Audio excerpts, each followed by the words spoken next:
En la costa de Florida se erige un palacio que parece salido de un cuento de hadas, construido con oro y mármol. Esta es la oscura historia de la mansión más controvertida de América, Mar-a-Lago. Al principio fue el sueño de una mujer, Marjorie Merriweather Post. Construyó Mar-a-Lago como su trono eterno, un salón de banquetes donde resonaban las risas mientras el país atravesaba la Gran Depresión, guerras y pobreza. Aquí, las arañas de cristal brillaban más que la esperanza de muchos estadounidenses. Pero esta casa nunca fue solo una hermosa villa. Dentro de sus muros se reunían aquellos con el poder para cambiar el curso de la historia, desde escenas glamurosas hasta la sutil diplomacia de la era de la Guerra Fría. Luego, el palacio pasó a un futuro presidente, y Mar-a-Lago se convirtió no solo en un club para los ricos, sino en un símbolo de lucha, escándalo y la ira de medio país. En los mismos salones donde una vez resonaron brindis por la paz, ahora se discuten documentos secretos, casos judiciales y batallas políticas. Cómo un palacio dorado pasó de ser un refugio de cuento de hadas a una arena de oscuros acuerdos, vidas rotas y secretos peligrosos. ¿Y qué verdad se esconde aún detrás de sus pesadas puertas? Si disfruta de investigaciones profundas sobre la arquitectura de la Edad Dorada y las familias que la construyeron, por favor dé un like, suscríbase y dígame en los comentarios qué casa explorar a continuación. Su apoyo hace posibles estas historias detalladas. 1. La heredera que lo tenía todo, excepto pertenencia. Gracias por estar aquí. El edificio se eleva desde la costa de Florida como algo transportado de otro siglo, de otro continente entero. 128 habitaciones, 58 dormitorios, 33 baños. Techos con pan de oro que capturan el sol de la mañana, pisos de mármol enviados a través de un océano. Esto es Mar-a-Lago, de mar a lago, extendiéndose desde el Atlántico hasta el Intracoastal Waterway. 17 acres de lo que se pretendía ser un paraíso, pero antes de convertirse en un club privado, antes de albergar a un presidente. Antes de las protestas, los titulares y las investigaciones federales, fue la respuesta de una mujer a una pregunta que nunca pudo escapar por completo. ¿Cómo comprar el camino hacia un mundo que no te quiere? Esta es la historia de esa mansión, y la historia comienza, como tantas historias estadounidenses, con dinero, cantidades espectaculares de él y la extraña forma en que la riqueza puede abrir casi todas las puertas y aún dejar cerradas las más importantes. Comencemos con Marjorie Merriweather Post. Nacida en 1887, Marjorie heredó la compañía Postum Cereal, más tarde General Foods, cuando su padre murió en 1914. Tenía 27 años. De la noche a la mañana, se convirtió en una de las mujeres más ricas de América. La cifra exacta variaba con los mercados, pero a principios de los años 1920, su fortuna se estimaba en decenas de millones de dólares, el equivalente a muchos miles de millones hoy. El dinero le compró múltiples propiedades, yates, colecciones de arte que eventualmente llenarían museos. El dinero incluso le ayudó a encontrar 4 maridos, aunque notablemente no pudo retener a ninguno. Sin embargo, el dinero no pudo comprarle lo que más deseaba, la aceptación incondicional en los círculos sociales más antiguos y exclusivos de América. El problema era simple, y para ella casi imposible de resolver. Marjorie era dinero nuevo, su fortuna provenía de cereales, de alimentos para el desayuno vendidos en cajas a estadounidenses comunes. Esto no era dinero de ferrocarriles, no de banca. No. El tipo de riqueza construida lentamente a lo largo de generaciones por familias cuyos nombres aparecían en libros de historia. Los Astor la miraban por encima del hombro, los Vanderbilt eran corteses pero distantes. En Newport, en las reuniones más prestigiosas, Marjorie siempre sentía un muro invisible. Recibía invitaciones, por supuesto, era demasiado rica para ser excluida por completo. Pero nunca estaba completamente dentro. El rechazo dolía. Marjorie tenía un gusto impecable. Coleccionaba tesoros imperiales rusos, muebles franceses, pinturas renacentistas. Entretenía con lujo. Era generosa, culta, educada. Nada parecía importar. La vieja sociedad tenía sus reglas. Y una de ellas era: el dinero de los cereales no era dinero serio. Para entender la decisión de Marjorie de construir Mar-a-Lago, hay que entender esa herida. La mansión no era simplemente un hogar de invierno, era una declaración, un argumento hecho en mármol y oro. Puedes no aceptarme, pero nunca podrás ignorar esto. La ubicación en sí era una elección calculada. Palm Beach en los años 1920 ya se estaba convirtiendo en el patio de juegos invernal de los ricos del norte. El clima era perfecto. La costa era espectacular, pero las grandes casas que bordeaban la isla pertenecían mayormente a las mismas familias, que hacían sentir a Marjorie como una intrusa. Así que decidió construir algo más grande, algo más impresionante, algo que hiciera que sus mansiones parecieran casi modestas en comparación. La decisión de encargar Mar-a-Lago se tomó en algún momento de 1924. Marjorie compró el terreno, una estrecha franja de la isla barrera de Palm Beach, por aproximadamente $1,500,000. Una suma asombrosa para la época. La propiedad era única. Se extendía desde el Océano Atlántico al este hasta el lago Worth al oeste. De ahí el nombre español, que significa de mar a lago. Contrató a los arquitectos Marion Sims Wyatt y Joseph Urban. Sus instrucciones fueron precisas y audaces. Quería un palacio hispano-morisco, que asintiera a las grandes propiedades de Europa, mientras era distintivamente, innegablemente americano en su escala y confianza. Quería azulejos importados. De la Exposición de Sevilla de 1920, quería pan de oro en los techos, quería una torre visible desde el océano, quería, en resumen, construir algo que nadie pudiera desestimar. La construcción comenzó en 1925. El trabajo tomaría 4 años. 2. Construyendo una fantasía.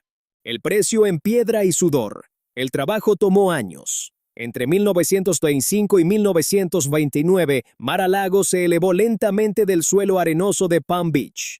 La construcción no era simplemente edificar una casa, era importar un mundo entero imaginado, pieza por pieza, a través de océanos y continentes. Los arquitectos de Marjorie trabajaron desde su visión, pero esa visión demandaba materiales que Florida no tenía. El proyecto requería 36,000 azulejos españoles antiguos comprados de propiedades y edificios demolidos en toda España. La piedra para las paredes exteriores provenía de canteras que habían suministrado palacios mediterráneos siglos antes. Techos de madera tallada fueron encargados a artesanos en Italia. La mesa del comedor, una sola pieza masiva, era tan pesada que el piso debajo tuvo que ser reforzado. La escala era extraordinaria, incluso para los estándares de la Edad Dorada. La casa principal sola cubría 62,500 pies cuadrados. La torre, visible a millas, se elevaba en el cielo de Florida como un faro o un desafío. Había 75 habitaciones en el diseño original, un número que crecería con el tiempo. Cada detalle reflejaba la idea precisa de grandeza de Marjorie. Azulejos pintados a mano en los baños, tapices de seda en las paredes de los dormitorios. Un salón de baile blanco dorado lo suficientemente grande para albergar cientos de invitados.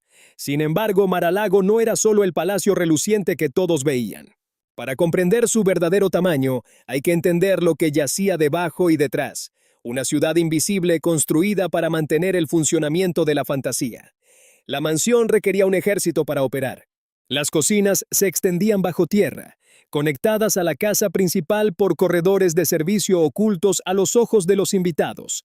Habitaciones de refrigeración a escala industrial. Almacenaban comida para cenas elaboradas. Lavanderías manejaban el flujo interminable de linos. Habitaciones mecánicas albergaban las calderas y bombas, que hacían el sueño habitable, incluyendo aire acondicionado en los años 1920, un lujo casi inaudito, especialmente en Florida. Los cuartos del personal formaban un mundo separado y cerrado. Decenas de trabajadores vivían en el sitio: cocineros, sirvientas, jardineros, mecánicos, conductores, secretarios personales. Durante la temporada, la propiedad empleaba entre 50 y 60 personas, todas ellas necesarias, para mantener la ilusión de elegancia sin esfuerzo. Este mundo paralelo estaba diseñado para permanecer fuera de la vista. Escaleras de servicio permitían a los trabajadores moverse por la casa. Sin cruzar los salones principales, las entradas de la cocina daban la espalda a los jardines formales. Marjorie quería perfección, pero quería que pareciera ingrávida, casi mágica. Nunca el resultado de un trabajo duro visible. La construcción de Mar-a-Lago dependió de cientos más de personas mucho antes de que se celebrara la primera fiesta. Trabajadores locales, muchos de ellos negros e hispanos, trabajando por salarios que apenas cubrían necesidades básicas, hicieron el trabajo más pesado. Artesanos cualificados vinieron de Europa y del norte de Estados Unidos. El número exacto varía en diferentes relatos, pero los registros de nómina sugieren que la fuerza laboral alcanzó su pico en más de 200 personas. Durante las fases de construcción más intensas, las condiciones eran punitivas. El calor y la humedad de Florida hacían el trabajo al aire libre agotador. El polvo de arenisca flotaba en el aire.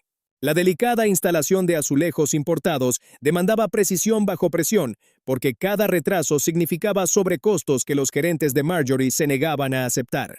Las lesiones eran, según informes, comunes. Caídas desde andamios, cortes de piedra y vidrio, casos de agotamiento por calor. Estos trabajadores construyeron algo magnífico. Sus nombres, con solo unas pocas excepciones, han desaparecido del registro.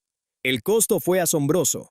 Las estimaciones difieren, pero la mayoría de los historiadores sitúan la factura de construcción entre 7 y 10 millones de dólares, bien por encima de 150 millones en dinero actual. Y esa cifra cubría solo el edificio en sí. No los muebles, no el arte que Marjorie eventualmente traería, no el mantenimiento constante que absorbería millones adicionales. En las décadas siguientes, el momento lo hacía todo aún más impactante. Mar-a-Lago se completó en 1929, el mismo año en que la bolsa se derrumbó, y comenzó la Gran Depresión. Mientras Marjorie entretenía en su salón de baile, se formaban colas para el pan en las ciudades estadounidenses, mientras su personal servía cenas elaboradas. En porcelana con bordes dorados, familias en otros lugares luchaban por permitirse comidas básicas. El contraste era brutal, imposible de ignorar, aunque muchos en la sociedad de Palm Beach intentaron lo mejor que pudieron. Marjorie misma aparentemente nunca vio esta contradicción como un problema moral. Creía sinceramente que su fortuna creaba empleos, que su gasto mantenía el dinero en movimiento, que su patrocinio de artistas y artesanos servía a un bien mayor. Si los hombres cortando piedra bajo el sol de Florida estaban de acuerdo con esa visión. Es algo que la historia no registra. La mansión abrió para su primera temporada completa a principios de 1930. Marjorie dio la bienvenida a amigos, socios de negocios, nobleza europea menor y cualquiera cuya presencia. Las fiestas rápidamente se volvieron legendarias, con orquestas tocando en el salón de baile y champán fluyendo a pesar de la prohibición. Las listas de invitados mezclaban nombres de Hollywood, Washington y Wall Street, pero la pregunta que había impulsado todo el proyecto aún flotaba en el aire. ¿Había finalmente creado algo lo suficientemente grandioso para borrar la línea invisible entre ella y las antiguas familias que incluso ahora la veían en silencio como una intrusa? La respuesta, lenta y dolorosa, se revelaría en los años venideros. 3. Inviernos dorados y la maquinaria debajo de las estaciones en Mar-a-Lago seguían un ritmo tan preciso como un reloj. Cada noviembre, Marjorie llegaba de su propiedad en el norte de Nueva York o de su residencia en Washington. Semanas antes, el personal había estado preparando. Cada superficie pulida, cada habitación aireada y limpiada, flores frescas dispuestas en el vestíbulo de entrada, la cocina abastecida con provisiones para meses de entretenimiento. Para cuando el auto de Marjorie pasaba por las puertas, la mansión parecía haber estado esperando, inalterada y perfecta para su regreso. Comenzaba la temporada de invierno. Las listas de invitados se elaboraban con cuidado. Diplomáticos y sus esposas, titanes de los negocios cuyas fortunas rivalizaban o superaban la de Marjorie, actores y actrices cuyos nombres en los periódicos añadían una capa de glamour, y cuando podía conseguirlos, auténticos aristócratas europeos. Condes y condesas cuyos títulos eran reales, cuyos árboles genealógicos se extendían siglos atrás y cuya presencia Marjorie valoraba por encima de casi cualquier otra. Las cenas eran producciones, no solo comidas, 30 o 40 invitados sentados en el comedor formal. La mesa extendiéndose debajo del techo tallado, 7 platos a veces más, maridajes de vino sacados de las extensas bodegas de Marjorie, copas de cristal capturando la luz de las velas. Conversación que se movía cuidadosamente por temas seguros, viajes, arte, chismes de sociedad, mientras evitaba cualquier cosa demasiado política. Demasiado controvertida, demasiado cercana al conflicto real. Después de la cena, los invitados se dirigían al salón de baile o al salón de estar. A veces había baile, a veces juegos de cartas. Siempre había la sensación de estar en algún lugar importante, exclusivo, un lugar que señalaba que importabas. Pero debajo de esta coreografía, Corría la maquinaria que lo hacía todo posible. Mientras los invitados cenaban arriba, las cocinas abajo operaban con precisión casi militar. Los chefs principales comandaban equipos de sous-chefs y cocineros de preparación. Los platos se movían de mesas de preparación a estufas a bandejas de servicio en secuencias estrictamente cronometradas. Un plato terminado, platos retirados. El siguiente plato ya esperando. El calor era implacable. Rangos de gas ardiendo, hornos a máxima temperatura, vapor subiendo de ollas y la presión nunca cedía. El personal de cocina trabajaba turnos de 12 horas durante eventos mayores, a veces más. El pago era modesto, el trabajo pesado y a menudo peligroso. Quemaduras de sartenes calientes y agua hirviendo eran rutinarias. Sí, el horario no se ralentizaba. Los errores se notaban y no se perdonaban fácilmente. Más allá de las cocinas, las lavanderías abordaban montañas de linos. Cada mantel, cada servilleta, cada sábana de cada dormitorio de invitados tenía que lavarse, plancharse y almacenarse sin una arruga. El trabajo era caliente, repetitivo e interminable. Las mujeres que lo manejaban, casi todas mujeres, llegaban antes del amanecer y salían después del anochecer en las semanas más ocupadas. Afuera, los jardineros mantenían los 17 acres, en condición impecable. Césped recortado a alturas exactas, setos moldeados con precisión geométrica, palmeras revisadas por enfermedades y daños de tormentas. El aire salado corroía metal y piedra, demandando reparaciones constantes. El equipo necesitaba servicio. El océano roía el malecón, una amenaza constante y paciente. Los sistemas mecánicos atraían su propia cuota de atención. Calderas calentaban agua para docenas de baños. Unidades tempranas de aire acondicionado luchaban una batalla perdida contra la humedad de Florida y tenían que ser mimadas. Los sistemas eléctricos se monitoreaban para asegurar que las luces nunca fallaran en un momento crucial. Hombres trabajaban en habitaciones sin ventanas, llenas del rugido de la maquinaria, vigilando medidores y ajustando válvulas para mantener la ilusión intacta. El personal vivía en un mundo separado, físicamente cercano, pero socialmente distante. Sus cuartos eran cómodos para los estándares de la época, mejores que muchos trabajos de servicio ofrecidos. Sin embargo, el límite era firme. Entraban en la casa principal solo por puertas designadas. Usaban escaleras específicas. Aprendieron a moverse por las habitaciones como si fueran invisibles. Siempre presentes, raramente reconocidos, Marjorie misma parece haber tratado a su personal con lo que ella creía que era amabilidad. Recordaba nombres, preguntaba por familias, daba bonos de Navidad y regalos ocasionales. Para los estándares de empleadores ricos en los años 1930, se consideraba justa, incluso generosa. Pero justa y generosa aún significaba una jerarquía rígida. Aún significaba trabajadores que no podían soñar con enviar a sus propios hijos a las escuelas donde estudiaban los nietos de Marjorie. Aún significaba un salón de baile, donde el personal podía arreglar flores y pulir pisos, pero nunca bailar. El contraste siempre estaba allí, incluso si pocos lo nombraban en voz alta. Arriba, invitados en vestidos de noche sorbían champán y comparaban viajes recientes a Europa. Abajo, trabajadores en uniformes manchados de sudor acarreaban cajas de vino y fregaban grasa de cocinar de rangos industriales. La mansión funcionaba gracias a esta división. La fantasía dependía de ella.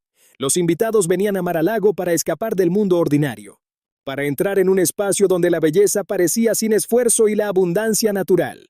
Esa ilusión requería manos invisibles haciendo trabajo invisible. En algunas noches. Después de que el último invitado se hubiera ido a la cama, después de que los platos finales fueran lavados y las luces del salón de baile atenuadas, Marjorie caminaba por las habitaciones oscuras sola. El silencio entonces era diferente, no el silencio cargado antes de una fiesta, sino algo más pesado, más vacío. La pregunta que había construido Mar-a-Lago para responder aún persistía en ese silencio. ¿Era esto suficiente? ¿Había finalmente probado lo que necesitaba probar? Las paredes, magníficas como eran, no ofrecían respuesta. Para los años de guerra y la ilusión de permanencia, el mundo más allá de Palm Beach estaba cambiando. A finales de los años 1930, Europa se movía inexorablemente hacia la guerra. La Alemania de Hitler se expandía, la Italia de Mussolini crecía más agresiva. La paz cuidadosamente mantenida desde 1918 se derrumbaba. En Washington, los políticos discutían sobre el rol de América. En Nueva York, familias con parientes en el extranjero esperaban ansiosamente noticias. En Mar-a-Lago, las fiestas continuaban. Marjorie mantuvo sus temporadas de invierno a través de finales de los años 1930 con consistencia casi obstinada. La lista de invitados cambió ligeramente. Menos visitantes europeos, más industrialistas estadounidenses y oficiales militares, pero los rituales permanecieron iguales. Cenas a las 8, baile hasta medianoche. La suposición tranquila de que este mundo, este arreglo particular de riqueza y privilegio, duraría para siempre. La ilusión era poderosa, en parte porque Marjorie misma lo creía o elegía creerlo. Había construido algo que pensaba que era permanente, algo que sobreviviría a la moda y la crisis. Mar-a-Lago era piedra y mármol, artesanía y arte. En su mente, estas eran las cosas que perduraban, las cosas que importaban. Pero la permanencia resultó ser más complicada que la arquitectura. Cuando América entró en la Segunda Guerra Mundial en diciembre de 1941, todo cambió. Palm Beach, como el resto del país, se movilizó. Jóvenes de familias del personal se alistaron o fueron reclutados. El racionamiento alcanzó incluso las casas más grandiosas. Azúcar, mantequilla, gasolina, todo repentinamente limitado. La Guardia Costera estableció patrullas a lo largo de las playas de Florida, vigilando submarinos alemanes. Reportados operando en aguas atlánticas incómodamente cerca de la costa, Mar-a-Lago misma fue ofrecida al gobierno como posible sitio para uso militar. La oferta fue declinada. La mansión era demasiado conspicua, demasiado difícil de defender, demasiado impráctica para operaciones militares reales. Pero Marjorie se lanzó a los esfuerzos de guerra. Con energía genuina, financió suministros médicos, organizó beneficios para vender bonos de guerra, convirtió partes de sus otras propiedades en espacios de recuperación para soldados heridos. Los años de guerra expusieron algo inesperado sobre la mansión, su vulnerabilidad. Las paredes de piedra y techos dorados que parecían tan sólidos eran, en realidad, frágiles, dependientes de cuidado y mantenimiento constantes que las condiciones de guerra hacían difíciles. La escasez de personal significaba que algunas habitaciones quedaban sin limpiar y sin usar. El aire salado, no combatido con la misma intensidad, comenzaba a corroer metal y piedra. Sistemas mecánicos complejos necesitaban partes, que ahora eran inalcanzables, desviadas a la producción de guerra. Por primera vez desde su finalización, Mar-a-Lago comenzó a mostrar su edad. Marjorie también envejecía. Para 1945 tenía 58 años, su tercer matrimonio con Joseph Davis, el ex embajador en la Unión Soviética. Estaba tenso. Su hija Neda Naya estaba construyendo una vida propia, mostrando poco interés en el universo social, que Marjorie había luchado tanto por entrar. Sus otros hijos estaban igualmente distantes, absorbidos en sus propios caminos y preocupaciones. La pregunta que había perseguido a Marjorie por décadas comenzó a cambiar de forma. Ya no ¿me aceptarán?, sino ¿quién querrá esto cuando yo me vaya? La respuesta no era obvia. Mar-a-Lago era magnífico. Pero la magnificencia venía con un precio. El mantenimiento anual solo corría en cientos de miles de dólares. Los impuestos a la propiedad eran sustanciales. Los pagos de nómina del personal eran pesados. Calor, electricidad, agua, reparaciones. La mansión consumía dinero a una tasa que tensaba incluso la fortuna de Marjorie. Y el mundo social que había sido construido para impresionar estaba cambiando. Las antiguas familias, los antiguos guardianes, estaban perdiendo lentamente su control sobre la alta sociedad estadounidense. El dinero nuevo se estaba volviendo aceptable, no dinero de cereales para el desayuno, sino dinero de Hollywood, petróleo, eventualmente tecnología. Las reglas estaban cambiando, pero cambiaban demasiado tarde para Marjorie y de maneras que dejaban su propia posición incierta. Más preocupante aún era esto. Sus hijos no lo querían. La mansión encarnaba el sueño de Marjorie, la respuesta de Marjorie a la herida particular de Marjorie. Sus hijos tenían sus propios sueños, sus propias heridas, sus propias soluciones. Ninguno quería heredar la carga de un palacio que demandaba atención constante, gasto constante, esfuerzo emocional y financiero constante. Marjorie lentamente comenzó a pensar en lo que vendría después. ¿Qué pasaba con una casa como esta cuando su creadora ya no estaba allí? Para legarla a la relevancia, podría pasar realísticamente a manos privadas. ¿Debería ser donada, preservada como algún tipo de monumento? ¿O era simplemente demasiado cara? ¿Demasiado impráctica, demasiado atada al momento histórico de una mujer para sobrevivir intacta? No había respuestas simples. Así que Marjorie hizo lo que a menudo había hecho cuando enfrentaba problemas que parecían irresolubles. Continuó como si todo estuviera bien.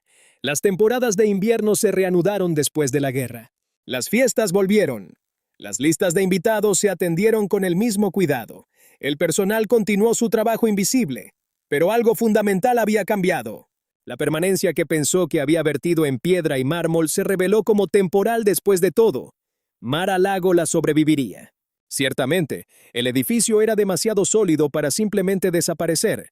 Sin embargo, ¿qué se convertiría? ¿Quién lo reclamaría? ¿Y si algún rastro de su visión original sobreviviría? Todo eso estaba repentinamente en duda. La mansión se erguía en su estrecha franja de tierra, hermosa y costosa y cada vez más fuera de paso con los tiempos, esperando un futuro que su creadora ya no podía imaginar claramente. 5. El regalo que nadie quería. Marjorie tomó su decisión en 1973. Tenía 86 años. Su salud declinaba. Su fortuna, aunque aún grande, había sido drenada por décadas de mantenimiento de múltiples propiedades, apoyando causas y viviendo a un nivel que casi nadie podía permitirse. La pregunta sobre el futuro de Mar-a-Lago no podía posponerse más. Su solución reflejaba tanto su patriotismo como su esperanza duradera de que la mansión pudiera ganar finalmente la importancia nacional que siempre había imaginado para ella. Daría Mar-a-Lago al gobierno de los Estados Unidos. En su mente se convertiría en una verdadera Casa Blanca de invierno, un retiro presidencial, donde los líderes estadounidenses pudieran hospedar dignatarios extranjeros en entornos que mostraran la riqueza y sofisticación cultural del país. La idea no carecía de precedentes. Los presidentes habían dependido de retiros privados antes. Franklin Roosevelt tenía Warm Springs, Harry Truman escapaba a Key West. Así, el concepto de una Casa Blanca de invierno formal en Florida parecía a Marjorie tanto lógico como generoso. Redactó el testamento. Los términos eran claros. Tras su muerte, Mar-a-Lago pasaría al gobierno federal para usarse como retiro presidencial o como alojamiento para líderes extranjeros visitantes. Los muebles, el arte, las colecciones cuidadosamente reunidas, todo se quedaría con la casa. Marjorie ofrecía no solo una estructura, sino un mundo completo, totalmente escenificado y listo para usar. Murió el 12 de septiembre de 1973. Los abogados comenzaron a ejecutar el testamento. El gobierno inició su revisión. La revisión no se desarrolló como Marjorie habría esperado. El Servicio de Parques Nacionales envió representantes para inspeccionar la propiedad. Su informe, cuando llegó, fue exhaustivo y brutal. Sí, Mar-a-Lago era hermoso. Sí, era histórico. Sí, era un ejemplo importante de arquitectura y diseño de los años 1920. Pero, y este era el problema decisivo, era espectacularmente impráctico como instalación gubernamental.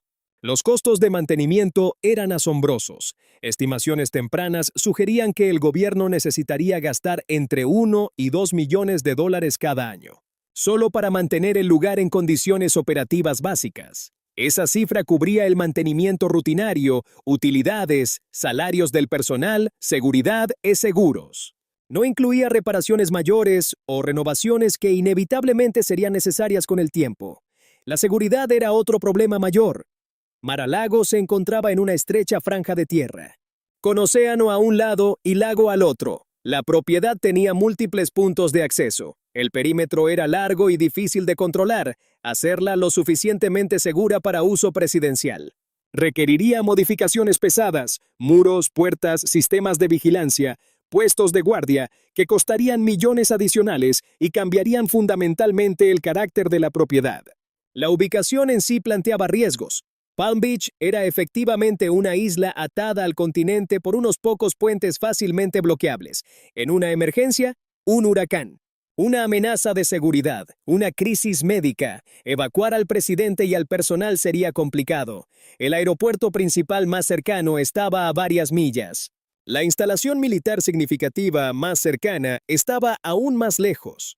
Luego estaban los vecinos. Los residentes de Palm Beach habían tolerado las fiestas de Marjorie, porque ella, al final, era una de ellos, rica, establecida y parte de su mundo social, una presencia federal permanente con checkpoints. Cordones de seguridad y actividad constante era otra cosa completamente. El Consejo Municipal dejó claro que una instalación gubernamental mayor no sería bienvenida. El servicio de parques concluyó, con pesar pero firmemente, que aceptar el regalo sería financieramente imprudente.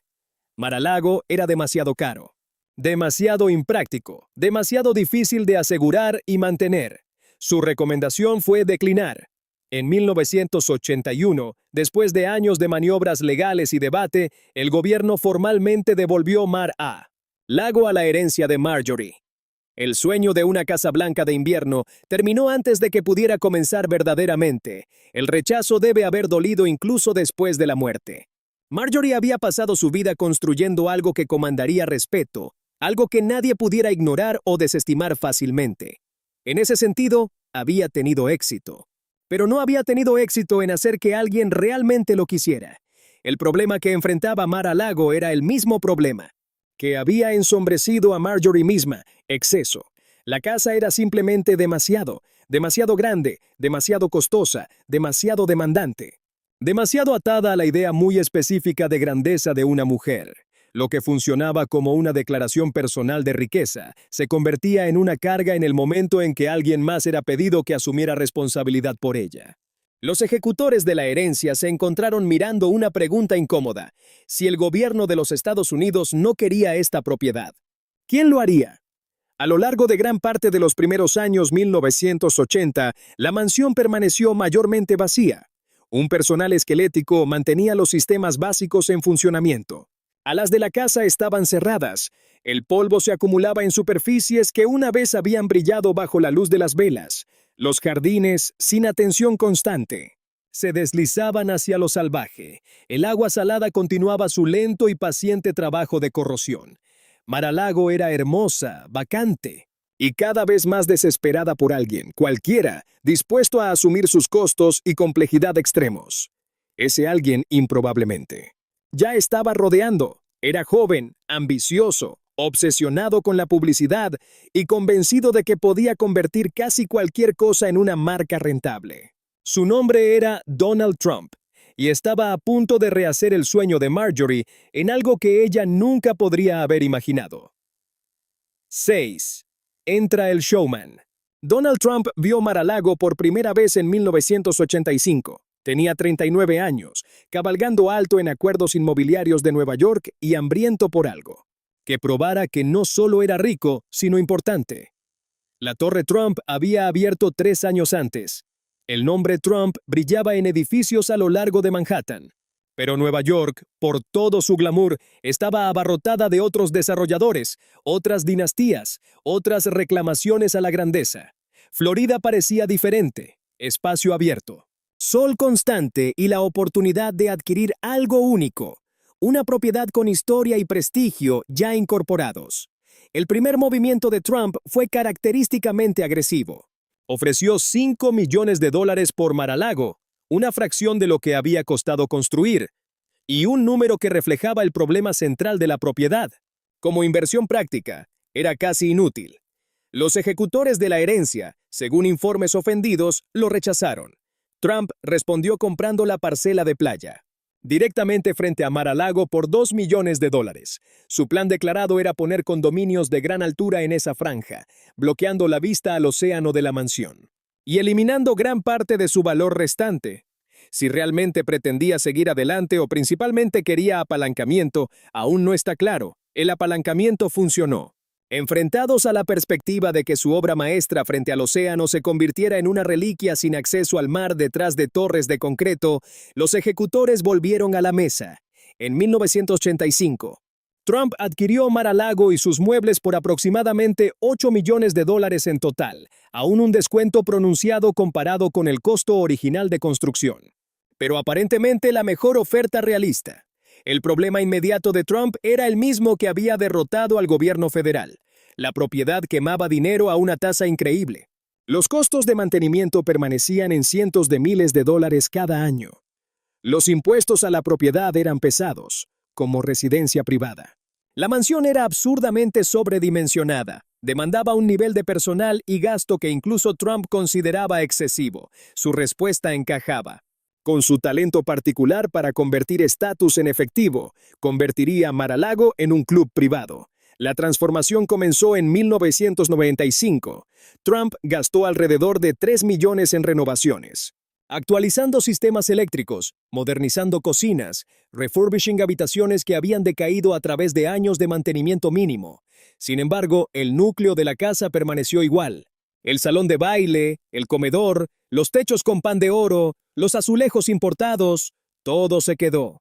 Trump entendía que lo que vendía no era comodidad o conveniencia, sino acceso a una fantasía muy específica. El modelo del club era simple. Los miembros pagaban una cuota de iniciación, al principio $100,000, luego elevada a $200,000 o más, cuotas anuales de alrededor de $14,000.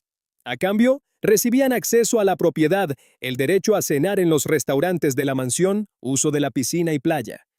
Y, lo más importante, el capital social que venía con poder decir que pertenecían a Mar-a-Lago. Trump comercializó el club implacablemente. Entrevistas con revistas de arquitectura, tours para escritores de sociedad, sesiones de fotos cuidadosamente escenificadas mostrándolo en el sitio, insinuando que los miembros disfrutarían proximidad a celebridades y poder. El mensaje era agudo y consistente. Mar-a-Lago no era solo un club, era un círculo interno. Y la membresía significaba que habías llegado. La sociedad de Palm Beach no estaba universalmente encantada. La ciudad ya tenía sus propios pilares. El Bath and Tennis Club, el Everglades Club, con historias que se extendían décadas atrás y listas de membresía guardadas como secretos de Estado. Esos clubs habían rechazado las aplicaciones de Trump en el pasado, según informes porque su persona llamativa, y sus lazos con el juego de casino. El contraataque de Trump fue marcar Mar-a-Lago como deliberadamente diferente, mientras los clubs establecidos mantenían políticas que excluían a judíos y afroamericanos, prácticas cada vez más controvertidas pero aún presentes. Trump hizo Mar-a-Lago explícitamente abierto a miembros independientemente de religión o raza. Si esto surgía de principio, estrategia o alguna mezcla de ambos, permanece debatido. Cualquiera que fuera el motivo, la estrategia funcionó. En unos pocos años, Mar-a-Lago tenía varios cientos de miembros. Las cuotas de iniciación solas trajeron decenas de millones de dólares. Las cuotas anuales crearon un flujo de ingresos predecible. Trump había resuelto el problema fundamental de Mar-a-Lago. Había encontrado una forma de hacer que otras personas pagaran por mantener el sueño de Marjorie. Sin embargo, el club nunca fue solo un negocio. Desde el principio, Trump usó Mar-a-Lago como un escenario para sus propias ambiciones. Organizó fiestas lujosas, diseñadas para generar titulares. Invitó a políticos, atletas, entretenedores, cualquiera cuya presencia señalara poder o fama. Dio entrevistas desde la propiedad, siempre enmarcadas por fondos opulentos que reforzaban la imagen que quería proyectar. Mar-a-Lago se estaba convirtiendo en lo que Marjorie había quizá siempre imaginado. Un lugar donde ocurrían cosas importantes, donde se reunían personas importantes, donde se tomaban decisiones que importaban. La pregunta abierta era si esos eventos, esas personas, esas decisiones, honrarían finalmente la mansión o la torcerían en algo más oscuro de lo que Marjorie podría haber imaginado. La respuesta estaba en camino, pero requeriría otra década y una elección que asombró al mundo. 7. La Casa Blanca de invierno reconsiderada. La elección de 2016 lo cambió todo, cuando Donald Trump ganó la presidencia en noviembre, derrotando a Hillary Clinton. En un resultado que asombró tanto a encuestadores como a expertos, el estatus de Mar-a-Lago cambió de la noche a la mañana. La propiedad que el gobierno federal había rechazado una vez como demasiado impráctica, demasiado cara, demasiado problemática para uso presidencial, estaba a punto de convertirse exactamente en eso, no oficialmente, pero en la práctica. Trump hizo claras sus intenciones inmediatamente. Pasaría tiempo significativo en Mar-a-Lago durante su presidencia, hospedaría líderes extranjeros allí, conduciría negocios gubernamentales desde la propiedad. La Casa Blanca de invierno que Marjorie había imaginado en su testamento finalmente se realizaba, aunque de una manera que ella nunca podría haber imaginado. La transformación trajo complicaciones casi de inmediato. Las demandas de seguridad explotaron. El servicio secreto descendió sobre Palm Beach, convirtiendo lo que había sido un resort lujoso en algo mucho más cercano a un compuesto fortificado. Aparecieron checkpoints en calles circundantes. Barcos de la Guardia Costera patrullaban las aguas costeras. El espacio aéreo sobre la propiedad se restringió. Agentes revisaban a todos los que entraban, incluyendo miembros del club que habían pagado cientos de miles de dólares por la ilusión de acceso privilegiado sin esfuerzo. Los costos eran asombrosos, pero a diferencia de la oferta original de Marjorie al gobierno, estos costos no eran problema de Trump. Los contribuyentes federales pagaban por asegurar la propiedad, proteger al presidente y manejar la logística de dirigir partes del gobierno de EOU desde un club privado. Las estimaciones variaban, pero reportajes sugerían que cada visita presidencial costaba varios millones de dólares en gastos de seguridad y operativos. Los residentes de Palm Beach, que habían tolerado el club con sentimientos mixtos, ahora enfrentaban una realidad mucho más disruptiva que cualquier cosa que hubieran imaginado. Caminos cerrados siempre que el presidente estuviera en residencia. Tráfico atascado alrededor de checkpoints de seguridad. La exclusividad tranquila y cuidadosamente curada de la ciudad se rompía repetidamente por caravanas, helicópteros, y el ruido constante de la maquinaria presidencial. Siguieron demandas, vecinos fueron a los tribunales por ruido, tráfico y lo que decían eran valores de propiedad cayendo. El Consejo Municipal celebró reuniones contentious sobre la residencia legal de Trump. El deed de Mar-a-Lago, según informes, incluía una cláusula limitándolo a uso de club en lugar de residencia permanente.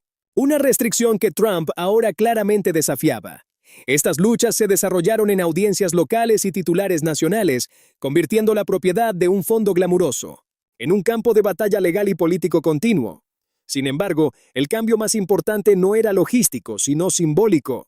Mar-a-Lago se convirtió en una abreviatura para todo lo que dividía a América en la era de Trump. Para los partidarios, la mansión encarnaba éxito y logro. Trump había tomado una propiedad que nadie más quería y la había hecho rentable. Se había convertido en presidente mientras aún poseía un imperio de edificios.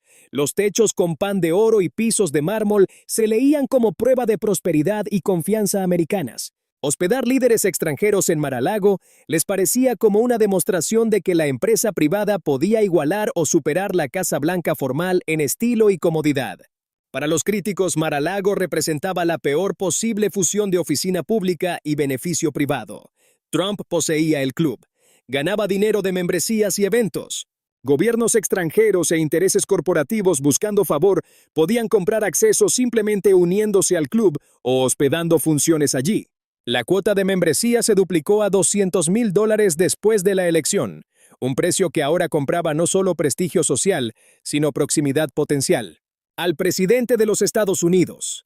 Las preocupaciones éticas eran serias y en gran medida sin precedentes. Miembros del club podían overhear conversaciones sensibles. Líderes extranjeros se quedaban en habitaciones que pertenecían al negocio de Trump.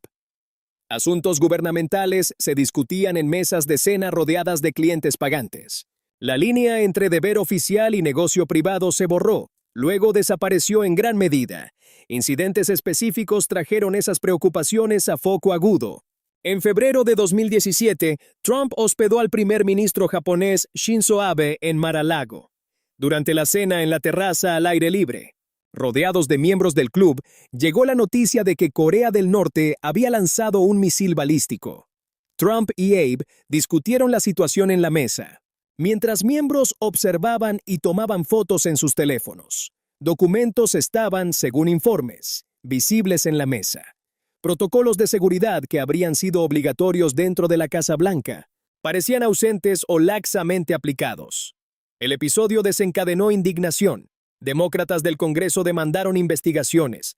Expertos en ética lo llamaron una violación impactante de prácticas básicas de seguridad. Incluso algunos republicanos expresaron inquietud, aunque la mayoría permaneció públicamente solidaria. Trump descartó la crítica como ataque partidista. Mar-a-Lago era seguro, insistió. Los miembros eran vetados. Nada impropio había ocurrido. Toda la controversia, argumentó, era la invención de oponentes que lo odiaban y resentían su éxito. Pero el incidente reveló algo más profundo. La identidad de Mar-a-Lago había cambiado una vez más. Ya no era solo una mansión, o incluso solo un club de alto nivel. Se había convertido en un escenario donde poder presidencial, dinero privado, simbolismo político y riesgos genuinos de seguridad nacional colisionaban, de maneras que ningún otro edificio en la historia estadounidense había experimentado. La propiedad que Marjorie había construido para probar su importancia había finalmente alcanzado importancia, en una escala que ella nunca imaginó. Pero esa importancia llevaba una oscuridad que ella nunca habría elegido, una oscuridad que estaba a punto de profundizarse. El peor capítulo aún estaba por delante y llegaría en cajas de cartón. 8. Cajas en el salón de baile. Las cajas llegaron en enero de 2021. Cuando Donald Trump dejó la Casa Blanca después de perder la elección de 2020 ante Joe Biden, se llevó algo que ningún expresidente había tomado. En esa escala, miles de páginas de documentos gubernamentales. Algunos eran correspondencia rutinaria, algunos eran registros administrativos, y algunos, según investigaciones federales posteriores, eran materiales clasificados que iban desde confidencial hasta secreto máximo, documentos tocando capacidades nucleares, planes de defensa, fuentes de inteligencia y comunicaciones diplomáticas sensibles. Estos papeles viajaron de Washington a Mar-a-Lago en cajas de cartón ordinarias. Había, según informes, alrededor de 15 cajas al principio, aunque el número exacto sería disputado después.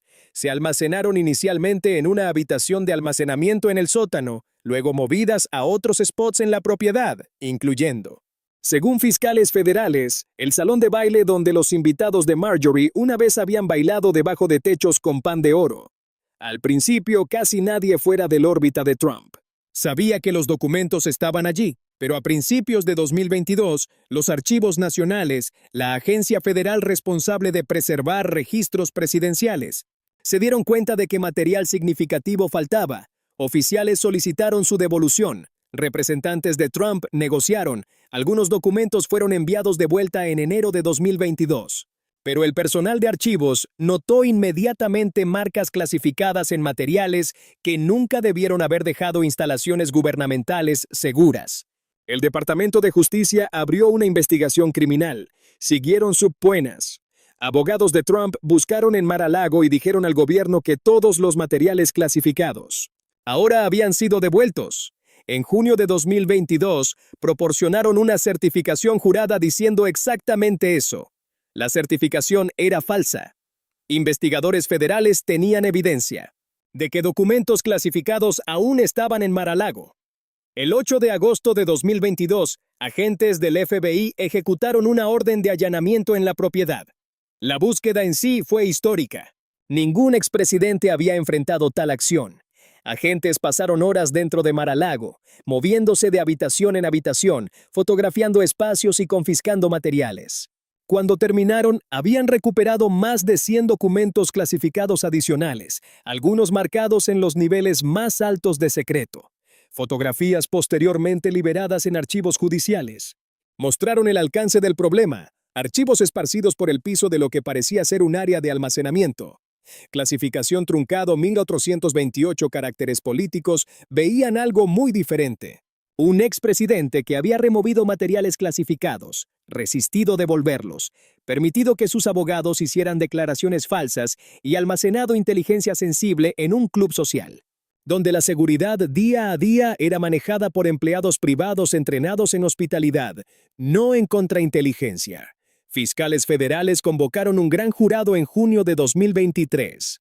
Trump fue acusado en 37 cargos relacionados con el mal manejo de documentos clasificados y obstrucción de justicia. Más cargos se añadieron después. El caso fue asignado a la jueza Aileen Cannon, en el Distrito Sur de Florida. El juicio se fijó, luego se pospuso. Las mociones legales se acumularon. El equipo legal de Trump atacó la orden de allanamiento. Los cargos, la autoridad del consejero especial, casi cada pieza estructural de la fiscalía. El caso se convirtió en un campo de batalla más en la guerra política mayor alrededor de Trump, con cada lado completamente convencido de su propia rectitud y la corrupción del otro. Sin embargo, debajo de la política y el giro, un hecho físico simple permanecía. Documentos clasificados habían sido almacenados en una mansión construida para fiestas, el salón de baile en el centro de la controversia. Había presenciado casi un siglo de transformaciones de Mar-a-Lago. Había hospedado las cenas cuidadosamente escenificadas de Marjorie. Había visto las galas del club de Trump. Había dado la bienvenida a diplomáticos durante la presidencia. Ahora, en archivos judiciales y reportajes de noticias, se describía como o una escena del crimen o el foco de una casa de brujas, dependiendo enteramente de quién hablaba. La propiedad que siempre había sido sobre apariencias, sobre proyectar poder e importancia, ahora se encontraba en el corazón de preguntas. Sobre si ese poder había sido abusado y si esas apariencias habían ocultado algo genuinamente peligroso. Mar-a-Lago había finalmente alcanzado máxima visibilidad y significado. Las preguntas restantes eran ¿qué costaría ese significado? ¿Y quién pagaría finalmente el precio? Esas respuestas aún estaban pendientes, suspendidas en argumentos legales y conflicto político, mientras la mansión continuaba en sus roles extraños y superpuestos, club social, símbolo político, sitio de investigación activo y monumento al exceso americano en todas sus formas complicadas. 9. Después de las sirenas. ¿Quién paga por los sueños? Los procedimientos legales continuaron, pero la vida en Mar-a-Lago siguió. Bodas aún se reservaban en el salón de baile. Miembros del club aún cenaban en la terraza con vista al océano. El personal de eventos aún arreglaba flores y pulía cubertería. La maquinaria que había mantenido la mansión en funcionamiento desde la época de Marjorie, el trabajo invisible, el mantenimiento cuidadoso, la atención constante al detalle, continuaba independientemente de titulares o investigaciones. Esta persistencia planteaba una pregunta más dura. ¿Qué pasa con un lugar cuando su simbolismo abruma su realidad? Cuando las historias contadas sobre él, compitiendo, contradictorias, cargadas políticamente, comienzan a importar más que el espacio físico en sí. Mar-a-Lago se había convertido en todas estas cosas a la vez. Un club social en funcionamiento, la residencia de un expresidente, un sitio de investigación federal, un símbolo blandido por ambas tribus políticas para probar argumentos opuestos. Y sin embargo, también era aún un edificio que necesitaba cuidado diario de personas, cuyos nombres casi nunca aparecían en ninguna de esas historias. El personal que mantenía Mar-a-Lago en 2023 estaba en una línea que se extendía hasta los años 1920. Limpiadoras limpiaban las mismas habitaciones que sus predecesoras habían limpiado. Jardineros atendían descendientes de las mismas palmeras. Equipos de cocina preparaban comidas en espacios que habían sido modernizados durante décadas, pero mantenían el mismo propósito básico: alimentar a gente rica que venía a ser vista en un lugar que creían que importaba. Esos trabajadores experimentaban las controversias de Mar-a-Lago muy diferente, de miembros del club o comentadores de televisión. Para ellos, la mansión no era primero un símbolo, era un empleador. Problemas legales significaban riesgo de recortes. Protesta y contraprotesta significaban navegar multitudes y checkpoints solo para llegar a un turno. Atención mediática significaba reporteros ocasionalmente acercándose a ellos para comentarios que estaban contractualmente prohibidos de dar. Su relación con la propiedad era fundamentalmente diferente de la de todos los demás. Miembros del club pagaban por proximidad a prestigio. Políticos usaban la ubicación para señalar alianzas. Trump la poseía como tanto hogar como activo. Los trabajadores la necesitaban para que siguiera operando para poder ganar salarios que, aunque según informes mejores que muchos trabajos de servicio en Palm Beach, aún parecían pequeños comparados con las fortunas en exhibición alrededor de ellos. Esta verdad económica había estado allí desde la era de Marjorie, pero se volvía más visible y más incómoda a medida que el significado político de Mar-a-Lago crecía. El mismo edificio, que simbolizaba éxito americano para algunos y corrupción americana para otros, era para sus trabajadores simplemente un sitio de labor, trabajo duro, a menudo invisible, que hacía cada fiesta, cada cumbre, cada oportunidad de foto posible. Marjorie había construido Mar-a-Lago con la ayuda de artesanos, cuyos nombres desaparecieron del registro. Trump la mantenía en funcionamiento con empleados cuyas identidades permanecían igual de anónimas, a menos que algo saliera mal. Una falla de seguridad, una disputa, un comentario casual a un reportero. La mansión consumía su tiempo y esfuerzo mientras dirigía la atención hacia arriba, hacia dueños. invitados y los dramas jugando en las habitaciones decoradas. Más allá del personal inmediato, el impacto de la mansión se extendía hacia afuera, de maneras difíciles de medir. Residentes de Palm Beach lidiaban con cierres de tráfico y demoras de seguridad. Negocios locales. A veces ganaban del influjo de visitantes y a veces perdían clientes que querían evitar el caos. Valores de propiedad cerca de la propiedad cambiaban, basados en si estar cerca de actividad presidencial se veía como una ventaja o un dolor de cabeza. Había costos ambientales también, raramente mencionados en argumentos políticos, pero imposibles de ignorar. Mantener 17 acres de terrenos perfectamente manicuros vivos en Florida demandaba enormes cantidades de agua. Control climático para una estructura de ese tamaño. Requería energía constante. La propiedad se encontraba en una isla barrera cada vez más vulnerable a niveles del mar crecientes y huracanes más fuertes. Las mismas fuerzas climáticas que tarde o temprano forzarían elecciones sobre el clima y cómo defender una casa construida casi al borde del agua. Todas estas realidades concretas existían debajo y junto al simbolismo. Mar-a-Lago era a la vez un monumento al exceso y un lugar de trabajo, un arma política. Y un edificio frágil en tierra erosionándose, un pararrayos para argumentos nacionales y un lugar donde la gente simplemente intentaba terminar sus turnos y llegar a casa.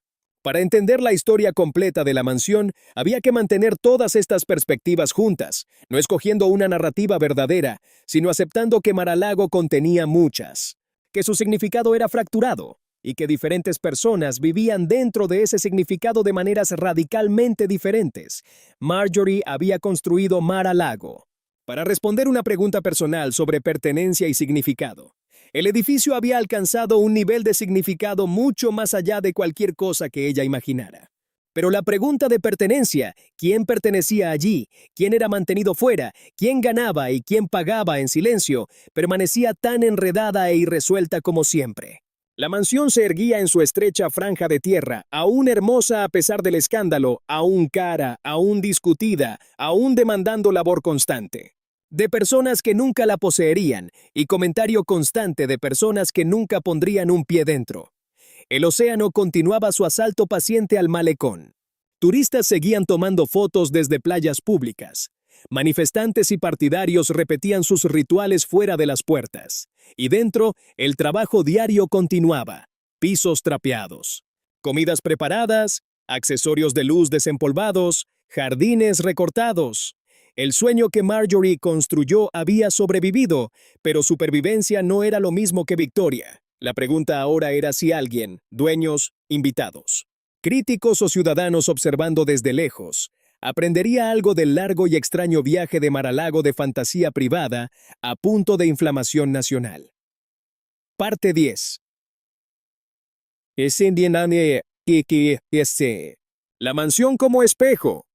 Las lecciones estaban allí. Si alguien elegía verlas, era otra pregunta por completo. La historia de casi un siglo de Mar-a-Lago reflejaba las contradicciones de América con claridad incómoda. La mansión era un espejo y lo que mostraba dependía enteramente de quién miraba y qué estaban dispuestos a admitir. Para algunos, Mar-a-Lago ilustraba el excepcionalismo americano en su forma más deslumbrante. Una mujer determinada con dinero y ambición. Construyó algo extraordinario. Un empresario la rescató de la decadencia y la convirtió en un emprendimiento rentable. Un presidente la usó como fondo para proyectar poder y confianza americana a líderes visitantes. En esa versión, la narrativa era sobre empresa privada triunfando donde el gobierno falló, sobre individuos creando valor y belleza a través de visión y voluntad. Para otros, la misma secuencia de eventos contaba un cuento mucho más oscuro.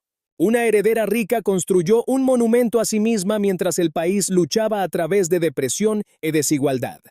Un empresario monetizó acceso al poder, de maneras que borraban cada línea ética.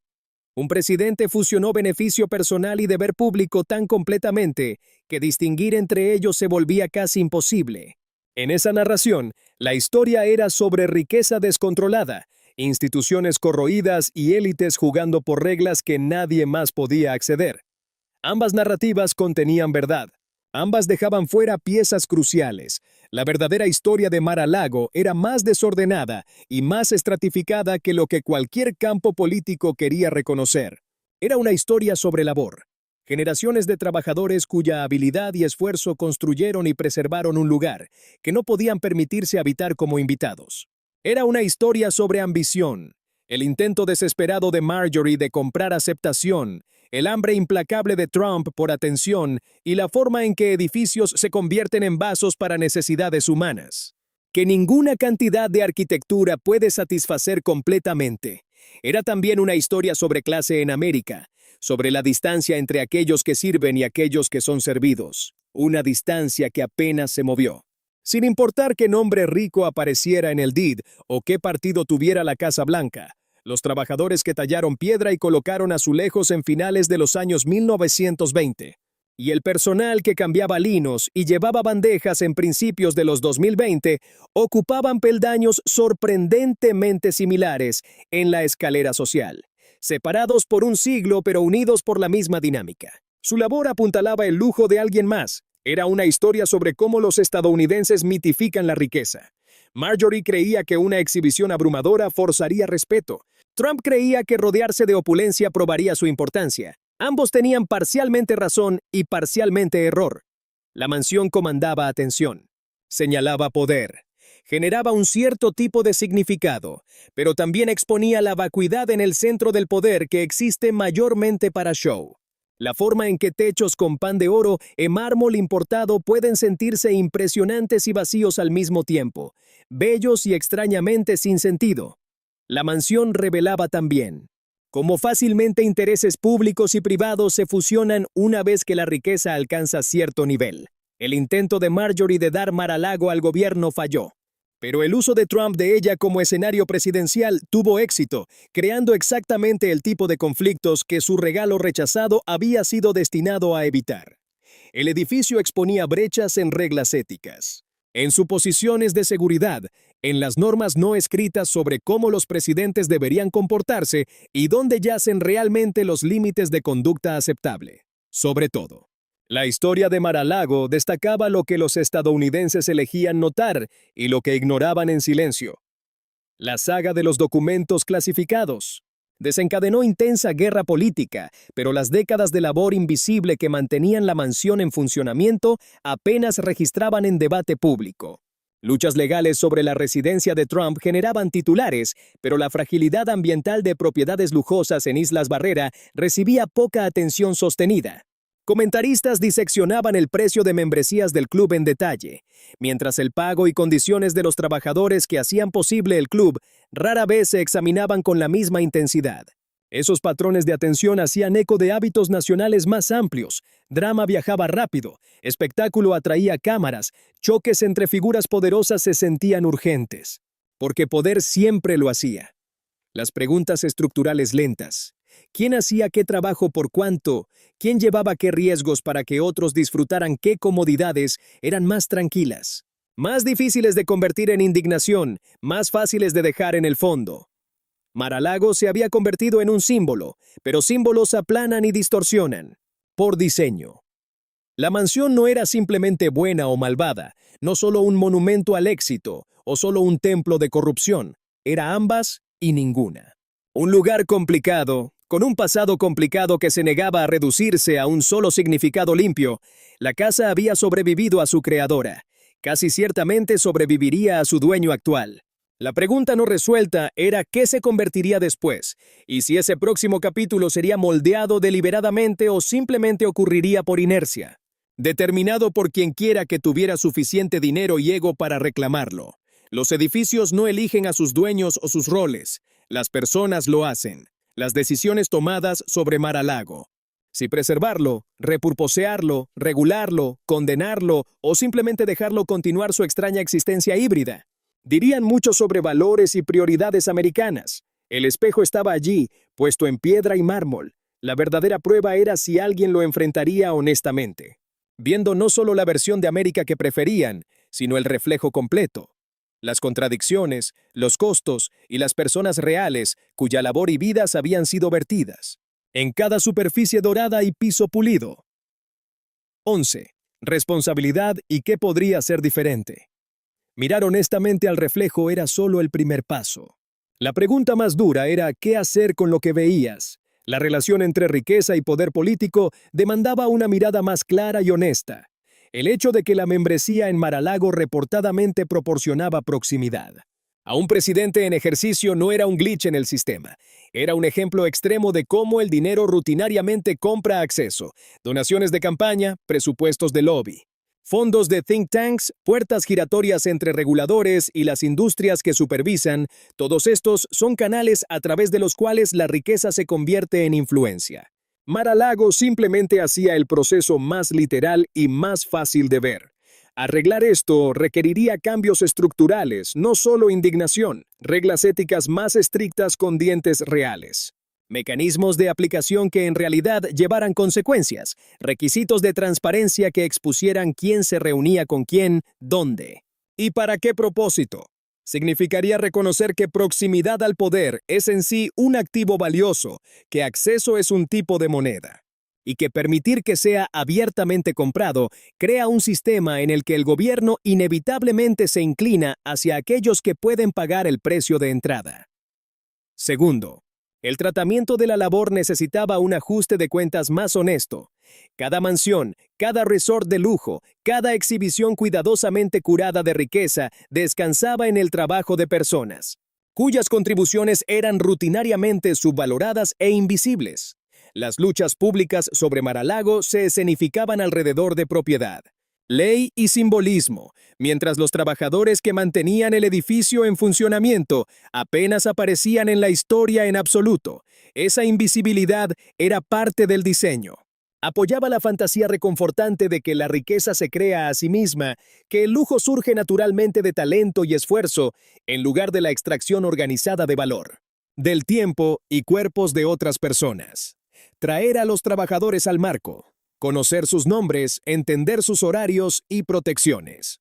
Asegurar que recibieran pago justo y dignidad básica requeriría admitir verdades incómodas sobre cómo se produce realmente la comodidad americana y quién lleva el peso.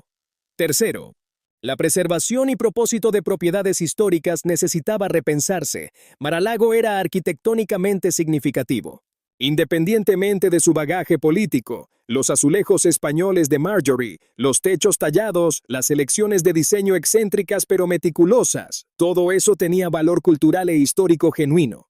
Pero ese valor estaba encerrado detrás de cuotas de membresía y puertas de seguridad, accesible mayormente a aquellos que podían escribir cheques muy grandes. Había otros caminos a través del país. Casas históricas habían sido convertidas en museos, sitios educativos, archivos y espacios públicos. Esas conversiones reconocen que algunos edificios importan, más allá de su rol como activos privados, que sus historias pertenecen a más personas que solo quien quiera que tenga el deed en un momento dado. Mar-a-Lago podría, en teoría, contar historias sobre la Edad Dorada, sobre arquitectura como automitología, sobre labor y clase, sobre la colisión de riqueza y democracia. Hacer que eso ocurra tomaría voluntad política que aún no existe, pero Mar-a-Lago no permanecerá exactamente como es para siempre. A través de venta, herencia, juicio legal o incluso tormentas y mares crecientes, su estatus eventualmente cambiará. Planear para ese cambio.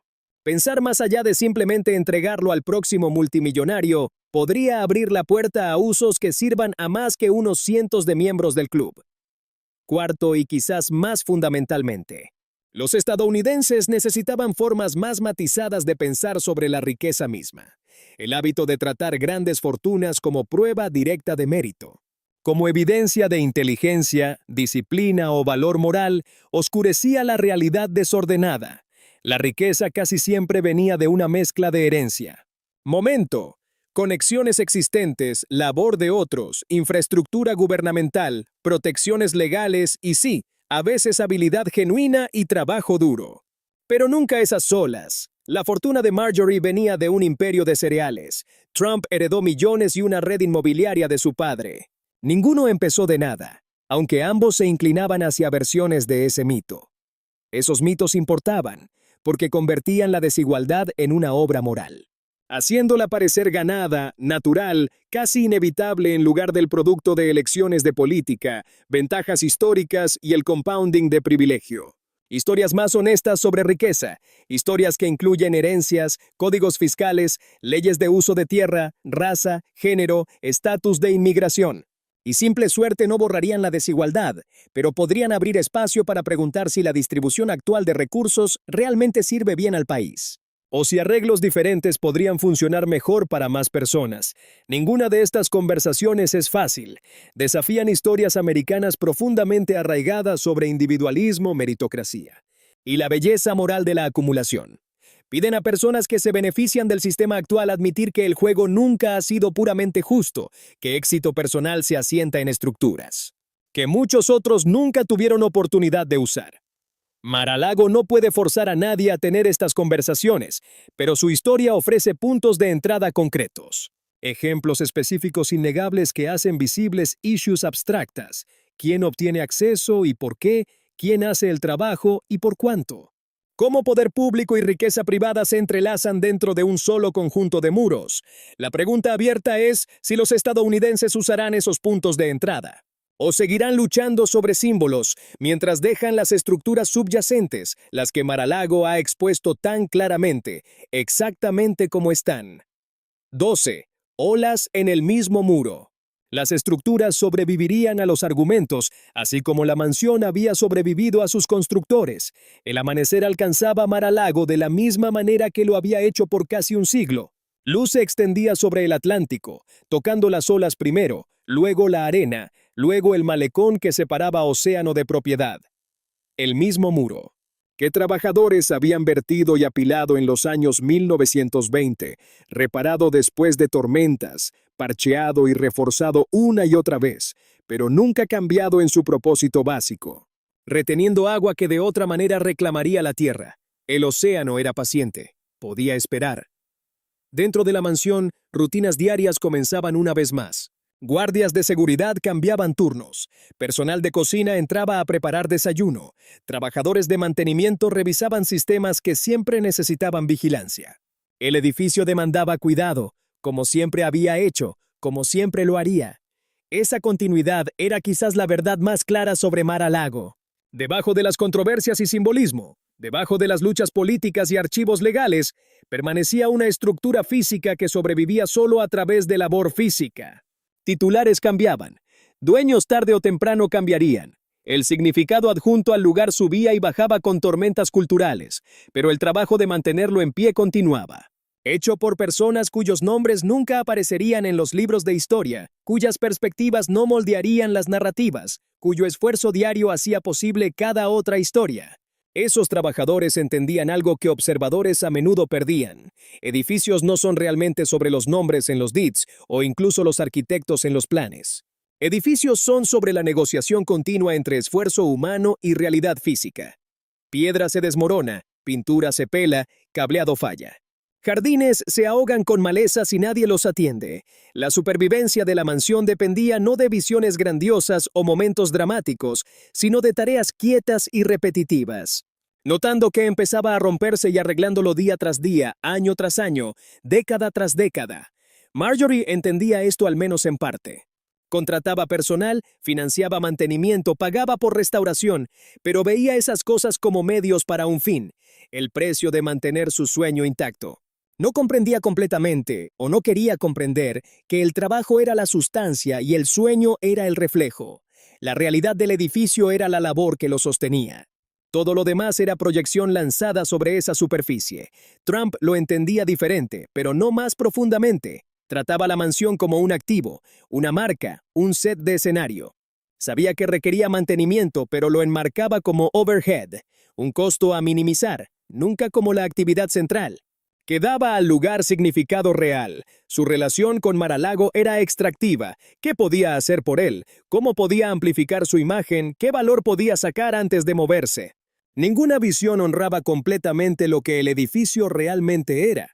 Una colaboración larga continua entre las personas que lo imaginaron.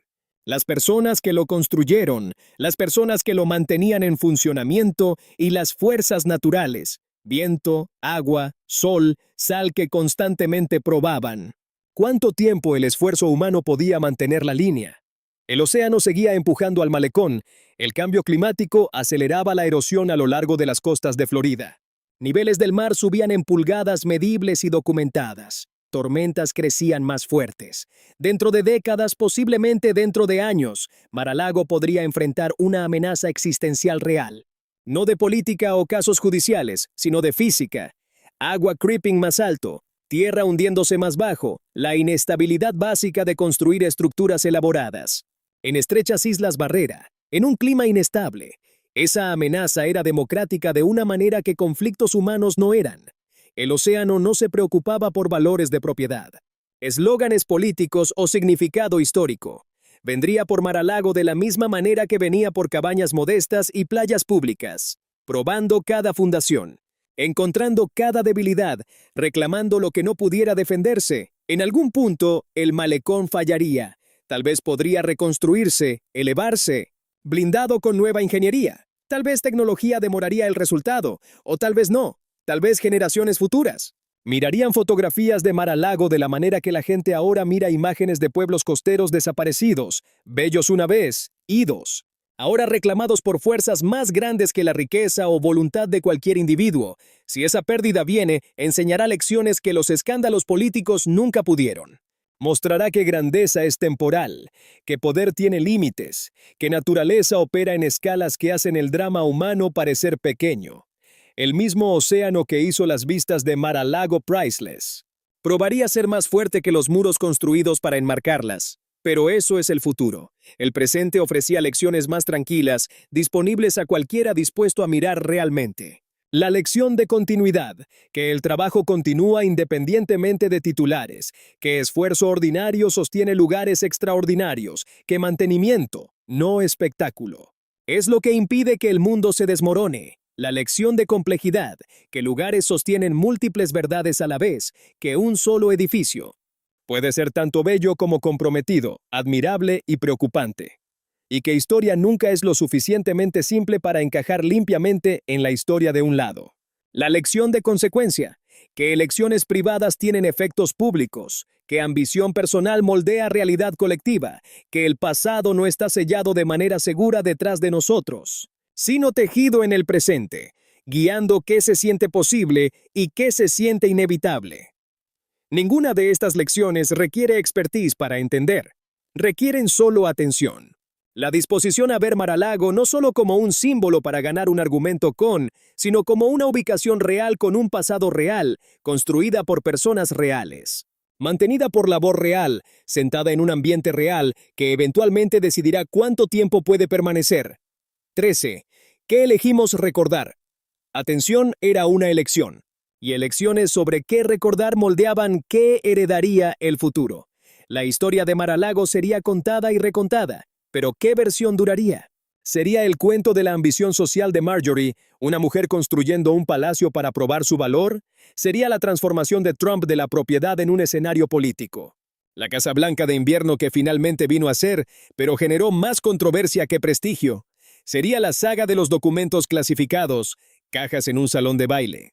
¿El momento en que una mansión se convirtió en evidencia en una prosecución federal? ¿O sería algo más, una versión que incluía todos estos hilos, pero se negaba a coronar a cualquier uno solo como toda la verdad? El peligro con lugares simbólicos era que se convertían en contenedores para cualquier significado que la gente necesitara que sostuvieran. Mar-a-Lago podía representar exceso americano o logro americano, corrupción o emprendimiento, división de clase o oportunidad. Cada lectura podía defenderse, con hechos cuidadosamente elegidos. Cada uno servía metas políticas o ideológicas particulares, y cada uno, a su manera, ocultaba tanto como revelaba. Memoria honesta significaba resistir este aplanamiento, insistiendo en que lugares llevan múltiples verdades, incluso cuando esas verdades chocan o hacen juicios simples imposibles. Mar-a-Lago era a la vez una obra notable de arquitectura y un monumento a la desigualdad. Era tanto una propiedad rescatada de la decadencia, como un vehículo para mezclar deber público con beneficio privado. Era un lugar de trabajo para cientos de empleados y un símbolo usado en luchas políticas nacionales. Todas estas cosas eran verdaderas al mismo tiempo. Aceptar eso requería aprender a sostener contradicciones sin apresurarse a resolverlas, a vivir con complejidad sin forzarla en una NEAT. Lección moral. El registro histórico preservaría ciertos hechos duros, fechas de construcción, cadenas de propiedad, detalles de diseño, casos judiciales. Pero hechos solos no eran comprensión. Comprensión necesitaba contexto, interpretación y una disposición a hacer preguntas incómodas, sobre cuyas historias eran registradas y cuyas faltaban, cuyas voces eran amplificadas y cuyas eran silenciadas. Los trabajadores que construyeron y mantuvieron Mar-a-Lago merecían ser parte de esa historia, no como escenario sino como figuras centrales, cuya labor era tan esencial como cualquier boceto de arquitecto o sueño de dueño. Sus nombres, cuando pudieran recuperarse, deberían escribirse. Sus condiciones de trabajo deberían describirse. Sus perspectivas, cuando pudieran compartirse con seguridad, deberían sentarse junto a las de presidentes y herederas y desarrolladores. El entorno ambiental merecía atención igual. Mar-a-Lago no flotaba en un vacío. Se encontraba en una isla barrera dependiente de ecosistemas frágiles y expuesta a mares crecientes y tormentas más fuertes. La decisión de erigir elaboradas estructuras permanentes en tales lugares reflejaba suposiciones sobre control humano sobre la naturaleza, que crecían menos creíbles con cada temporada de huracanes. Historiadores futuros podrían juzgar el patrón entero, no solo Mar-a-Lago, sino la cultura más amplia de construcción de lujo costero que simbolizaba como fundamentalmente equivocado. Una negativa a aceptar límites físicos que el cambio climático eventualmente impondría. Los sistemas económicos que hicieron posible Mar-a-Lago también guardantaban escrutinio. La fortuna de Marjorie venía de procesamiento de alimentos, una industria arraigada en labor agrícola y mercados de consumo masivo. El dinero de Trump venía de bienes raíces, una industria fuertemente atada a banca, política fiscal, leyes de zonificación y largas historias de discriminación racial y segregación. Ninguna fortuna era autocreada. Ambas descansaban en estructuras más amplias, marcos legales y trabajo de otras personas. Historia honesta nombraba esas estructuras. En lugar de repetir mitos del genio solitario autohecho, los significados culturales de la mansión seguirían cambiando. Lo que parecía crucial en principios de los 2020 podría sentirse menor, o incluso desconcertante para observadores en principios de los 2070. Las tormentas políticas que hicieron la propiedad infame se desvanecerían a medida que sus actores principales dejaran el escenario y nuevas controversias tomaran su lugar. Pero el edificio en sí, si sobrevivía, permanecería un artefacto físico de ambición de principios del siglo XX y conflicto de principios del siglo XXI. Estratos con significados que cada generación revisitaría y revisaría. Esa reinterpretación constante era inevitable. La pregunta real era, si sería cuidadosa o descuidada, si futuros estadounidenses harían el trabajo difícil de entender contexto y complejidad, o simplemente proyectarían sus propias ansiedades hacia atrás, doblando historia para encajar necesidades presentes, sin consideración por realidades pasadas. Educación ofrecía una de las pocas defensas contra interpretación perezosa. Si Mar-a-Lago alguna vez se convirtiera en un museo o sitio histórico, posible, aunque lejos de garantizado, podría llevar varias lecciones a la vez. Tours arquitectónicos. Podrían sentarse junto a exploraciones de historia laboral. Conversaciones sobre belleza y artesanía podrían correr junto a discusiones de clase, raza y desigualdad. Admiración por diseño no tendría que borrar reconocimiento claro de quién se beneficiaba de ese diseño y quién pagaba por él.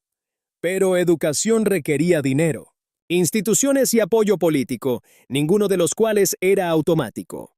Era enteramente plausible que Mar-a-Lago permaneciera en manos privadas, indefinidamente.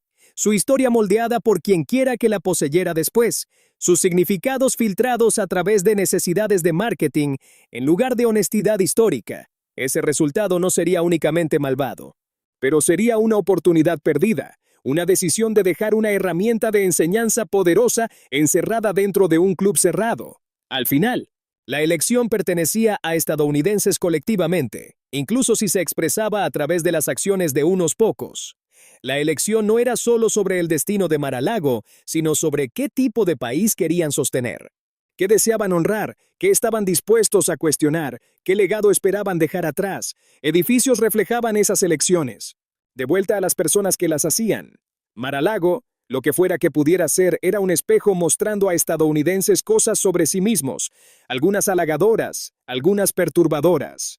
Todas reveladoras. Si alguien aprendía de ese reflejo dependía enteramente de cuán honestamente estaban dispuestos a mirar. 14. Más allá de Mar-a-Lago, un patrón, no una excepción. La disposición a mirar realmente no se detenía en una sola propiedad. Mar-a-Lago no era único. A través de los Estados Unidos, historias similares se habían desarrollado en diferentes edificios con diferentes dueños, pero patrones inquietantemente consistentes. La Edad Dorada dejó atrás docenas de vastas propiedades, las casas Vanderbilt, Castillo Hearst, las mansiones DuPont, cada una un monumento a riqueza individual. Cada una construida por trabajadores cuyos nombres raramente sobrevivieron, cada una encarnando suposiciones sobre clase y poder que profundamente moldearon la vida americana. Muchas de esas propiedades eventualmente se convirtieron en museos o parques públicos. The Breakers en Newport, Biltmore en Carolina del Norte, Vizcaya en Miami, todos ahora sirven roles educativos, contando sus historias con grados variables de honestidad, sobre la labor que las creó y la desigualdad que encarnaban. Mar-a-Lago permanecía diferente, mayormente porque quedaba en manos privadas, y se enredaba con política moderna. Pero las preguntas más profundas que planteaba sobre riqueza concentrada, labor explotada, y la tensión entre propiedad privada e interés público no eran únicas a una mansión. Estaban construidas en el capitalismo americano mismo. Las mismas dinámicas aparecían en otros lugares. Multimillonarios tech construían compuestos apartados en Hawái o Montana, sus extensas propiedades desplazando comunidades locales y consumiendo tierra y agua. Mientras proporcionaban poco beneficio público directo, ejecutivos financieros mantenían múltiples hogares, cada uno requiriendo personal cuyos salarios eran una fracción diminuta de los valores de propiedad que servían. La relación básica entre riqueza extrema y todos los demás no había cambiado fundamentalmente desde la era de Marjorie. Simplemente había adoptado nuevas formas, nuevos paisajes, nuevas justificaciones. Entender realmente la historia de Mar-a-Lago era verla como parte de este patrón mayor. La mansión no era un outlier bizarre, sino un ejemplo claro, un estudio de caso en cómo la sociedad americana se organiza alrededor de riqueza, quién gana de esa organización y quién absorbe el costo. Ese reconocimiento tenía consecuencias. Para la próxima vez que una propiedad controvertida domine titulares. Y habrá una próxima vez. Las preguntas ya están esperando. ¿Quién la construyó? ¿Bajo qué condiciones? ¿Por qué pago? ¿Quién la mantiene en funcionamiento? ¿Qué cargas públicas fluyen de este lujo privado? ¿De dónde vino la fortuna del dueño? ¿Qué sistemas habilitaron esa acumulación? ¿Cuyas necesidades sirve la propiedad ultimately? Esas preguntas aplican tanto a nuevos desarrollos como a antiguas propiedades, a residencias privadas y proyectos comerciales, a holdings domésticos y bienes raíces en el extranjero. Los detalles cambian, pero la lógica subyacente permanece familiar, riqueza concentrada en unas pocas manos, usando recursos que podrían haber servido a muchos, produciendo espacios bellos o impresionantes que la mayoría de la gente nunca entrará, dependiendo de labor que es sistemáticamente subcompensada y raramente reconocida. Hacer estas preguntas una y otra vez, negándose a ser cegado por mármol y arañas, quedando enfocado en costos humanos y ambientales. Debajo del espectáculo es una disciplina que alcanza lejos más allá de Mar-a-Lago. Requiere escepticismo hacia riqueza, no condena automática, sino curiosidad real sobre de dónde viene el dinero y qué hace. Requiere atención al poder, no solo en elecciones y legislación, sino en propiedad de propiedad. Apalancamiento sobre mercados y acceso a tomadores de decisiones clave. Requiere la habilidad de ver belleza y daño juntos, admirar artesanía mientras también nombra explotación, reconocer que creaciones humanas son casi siempre mixtas, nunca puramente nobles o puramente corruptas. Este tipo de análisis es duro, es más fácil alabar éxito sin crítica. O denunciarlo totalmente, más fácil escoger un lado y defenderlo que sentarse con ambigüedad y contradicción. Pero historias fáciles producen comprensión superficial. Y comprensión superficial deja que los mismos patrones se repitan en nuevos settings, porque nadie realmente aprendió de la última ronda. Mar-a-Lago ofrece una oportunidad para aprender. Si la gente está dispuesta a tomarla, Su arco de casi un siglo contiene lecciones sobre ambición y exceso, sobre labor y lujo, sobre cómo propiedad privada intersecta con interés público, sobre cómo edificios tanto reflejan como moldean las sociedades que los rodean. Esas lecciones viajan bien. Pueden aplicarse a incontables otros proyectos, decisiones y debates. Pero lecciones necesitan estudiantes, requieren una disposición a admitir.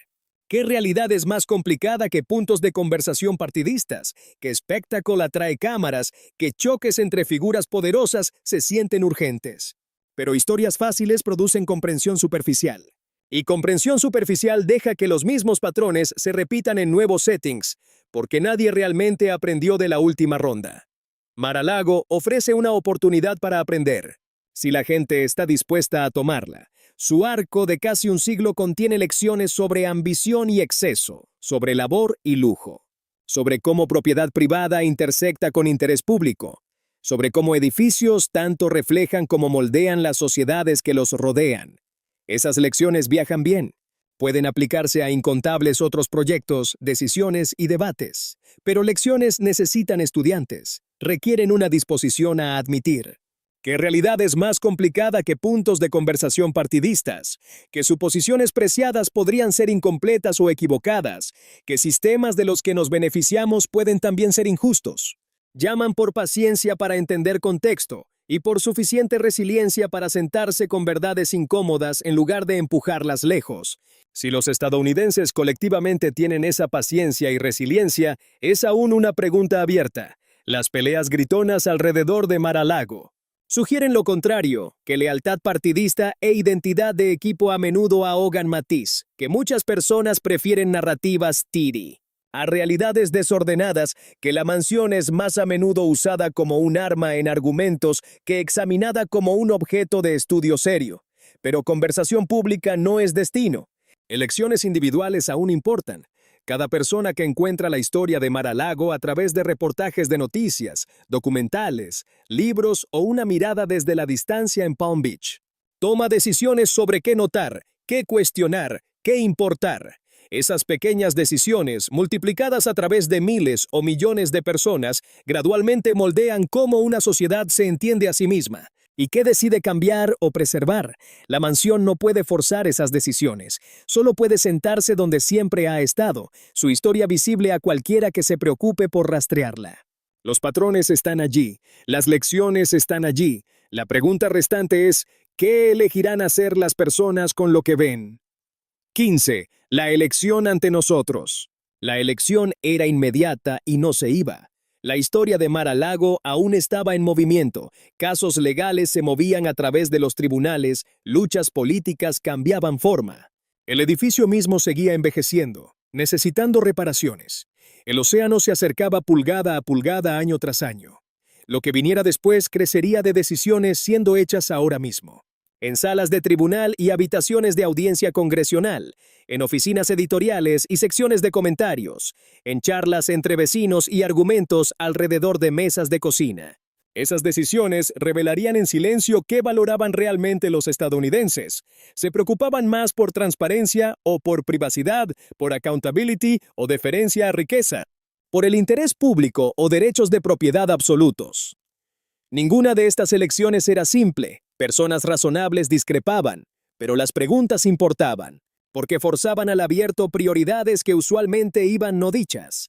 La mansión también planteaba una pregunta más pequeña, más personal a cualquiera que se topaba con su historia. ¿Qué tipo de relación querías tener con riqueza y poder? ¿Querías animar éxito sin vacilación, soñar con unirte, defenderlo como prueba de lo que trabajo duro puede lograr? ¿Querías rechazarlo por completo, ver solo explotación y exceso, aplanar todo en villanos y víctimas? ¿O querías algo más duro, ver claramente, admitir tanto logro como daño, sostener varias verdades en tu cabeza a la vez sin colapsarlas en un single? Veredicto fácil. Esa última postura era la más demandante y la más honesta. Requería esfuerzo y un poco de humildad. Cambiaba certeza reconfortante por comprensión actual. Conclusiones need por mejores preguntas. Indignación rápida por engagement más largo. Mar-a-Lago guarantaba ese tipo de atención no porque el edificio mismo fuera de alguna manera sagrado. o porque su historia fuera únicamente dramática, sino porque estaba allí mismo frente a todos. Un ejemplo concreto que hacía visibles issues abstractas grandes, un pedazo de bienes raíces, donde múltiples hilos de vida americana, clase, raza, política, labor, ambiente, media, se cruzaban en un espacio apretado. La mansión aún se erguía en sus 17 acres, sosteniendo casi un siglo de historia acumulada, esperando que los estadounidenses decidieran qué querían que significara. Esa decisión finalmente diría menos sobre la casa que sobre las personas mirándola, que notaban, que se pillaban a un lado, qué lecciones elegían tomar seriamente y cuáles elegían ignorar. Las olas seguían golpeando el malecón. La estructura aguantaba por ahora y el tiempo avanzaba, paciente e implacable, dando a todos menos excusas para pretender que la elección no era suya para hacer,